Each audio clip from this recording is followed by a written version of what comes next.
This is our series parallel switch on our 1959 Freightliner truck. I'm going to tell you about what a series parallel switch is, how it functions, it's supposed to function, and a little bit of troubleshooting here.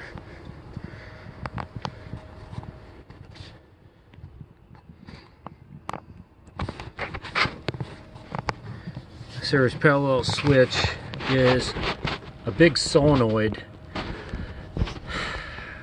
Purpose of it is to join two 12-volt batteries in order to start it.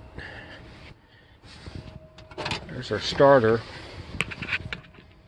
This is a 24-volt starter,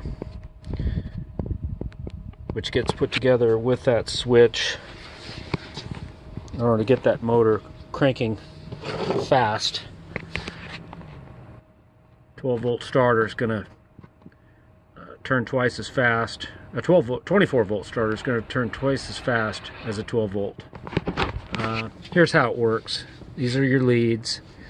This is the negative battery terminal, which goes to battery A over on the passenger side.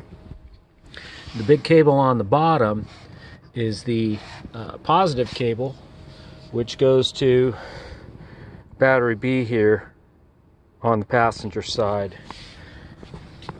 These are your different connections here. Connection 6 is a ground. Connection 7 is the start switch.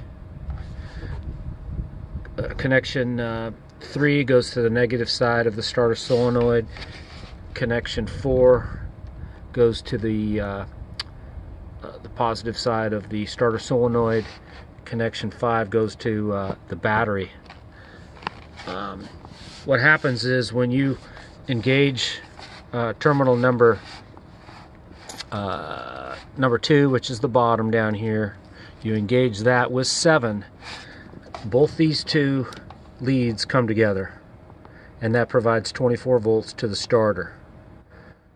When the starter, when this series parallel switch is not engaged, both the 12-volt batteries are wired in parallel, meaning that you've got a 12-volt system, a normal 12-volt system.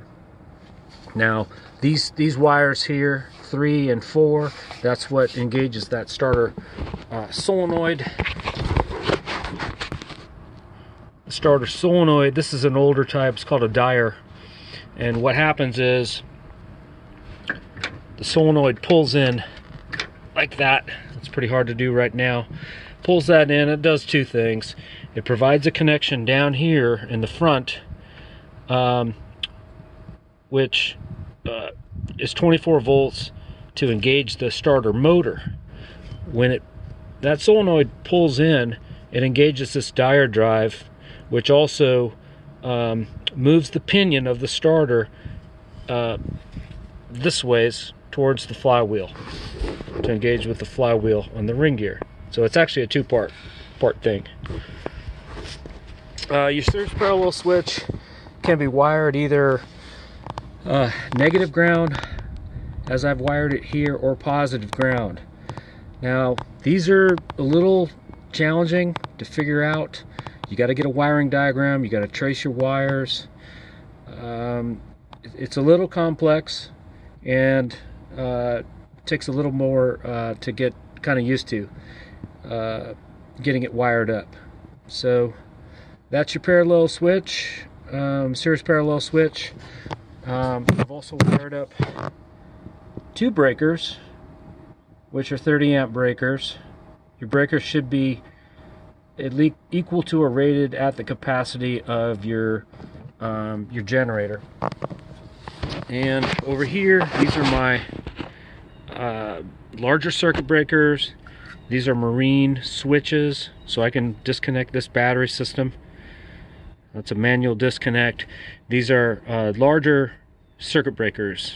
You want to have at least a couple hundred amps with a circuit breaker.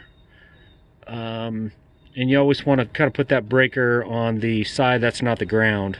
Okay, so I've got 2 of those up for both those batteries, so I can disconnect these batteries and not have to worry about the batteries discharging. Okay, that's it for series parallel switch.